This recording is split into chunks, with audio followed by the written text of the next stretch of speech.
What's up, everybody? Today we're going to be building and reviewing the LEGO Star Wars Stormtrooper helmet. Now, I know, it's not that exciting considering that we have two other helmets coming out soon. So, in preparation for the Darth Vader helmet and the Scout Trooper helmet, which I'm both very excited about and kind of can't wait, I'm going to be building both this one and the TIE Fighter helmet, and I've got the Boba Fett helmet back there, so maybe I'll take that apart and put it back together just so that I can video it. If you didn't already know, the Star Wars LEGO helmet series has 5 helmets. This one, the TIE Fighter, Boba Fett, Darth Vader, and the Scout Trooper. Those last two, which are releasing on April 26th. Prices and pieces for the set match up pretty well, with 647 pieces for a price point of $60, which is pretty good, but the pieces are small considering this is a display model. You're not going to have any built-in playability. Mostly, you're just going to look at it. So let's get this thing built so I can put it on my shelf and look at it. Side note, I was going to just save this and have like a whole boxed helmet series, but it actually got a little damaged in shipping. Oh, back here. It totally got smashed, so. From the top. So precise.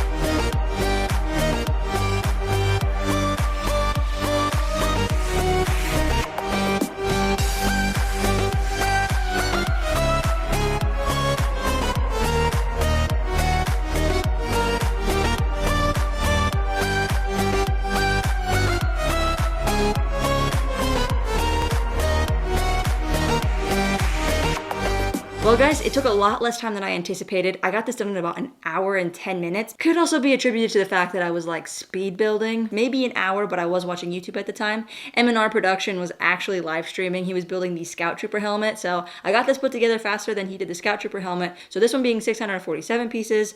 The build does go very quick, and honestly the build was my favorite part. Maybe more enjoyable than actually looking at it now that I've built it. Pretty much, if you're gonna buy this, don't pay full price. I only paid $51. Like I say, don't pay $60, pay $51. That's always better. Despite it having 647 pieces, I don't think this was quite worth $60 just because the overall look I may not be as impressed with. Also, I got this really cool blueprint. I do want to point out all the good things about this helmet. I think they got the design pretty accurate before I start going into some of my critiques. So let's go over that. Looking at the final model here, I think it looks really good when it's displayed at an angle, but when you have it kind of face on, I think it starts to lose some of the depth of the curvature. Starting with this black design, this is actually the rubber guard strip that lines the dome of the helmet. This is connected on 3 of the 4 sides, and it ends with these gray clips right above the earpieces. The side of the helmet does have this ear section utilizing one of these iron ingots around this, what is this, a 4x4 plate.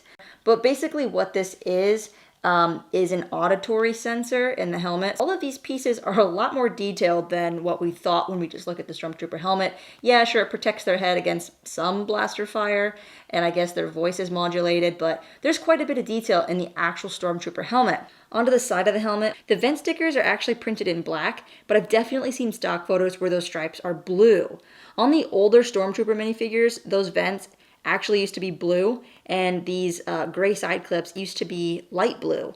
But the newer Stormtroopers have since changed. They're actually dual injection molded with 2 plastics. So I don't really like the way the sides look necessarily. There's a lot of like steps, and I just don't like the way it looks. There, I said it. These front pieces here are called the induction filters, and I thought this was actually a really accurate way of building this because they've got these little black rims on the inside with a gray pin. Really nails the look of the Stormtrooper helmet.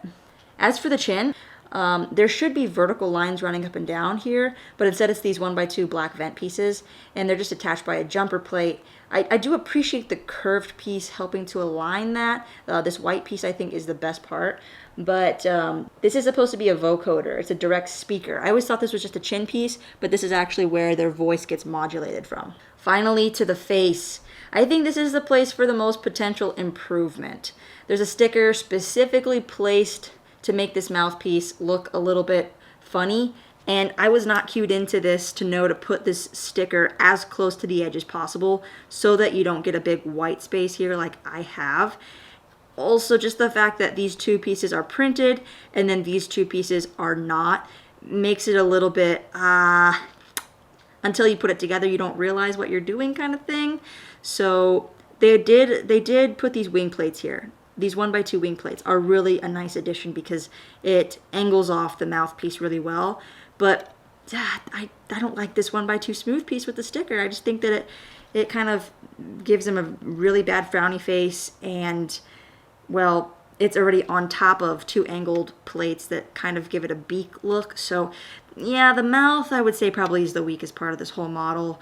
I think there could be some improvements there, but I would say the eyes make up for it. You know, what you lack in other areas can be made up for by having nice eyes. In fact, I think these eyes look pretty killer.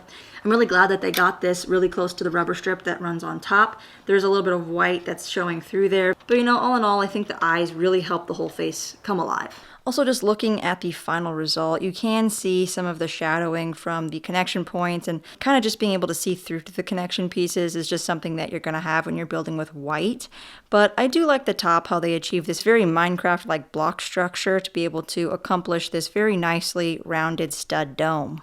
And here is the back of the helmet, which is really smooth. There's even these 2 vents from the back, and I kind of wish that the sides were as smooth as this back instead of being kind of rigid, but it is what it is, and they had to accomplish that downward effect.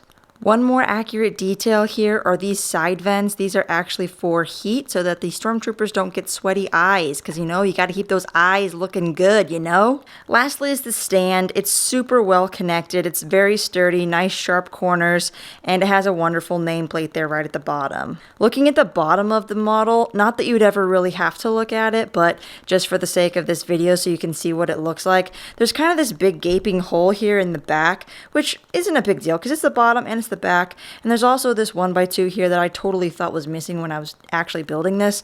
That's not missing. Apparently it's supposed to be like that, but it does get pretty jagged and kind of dangerous here, so try not to cut yourself on the bottom of this helmet.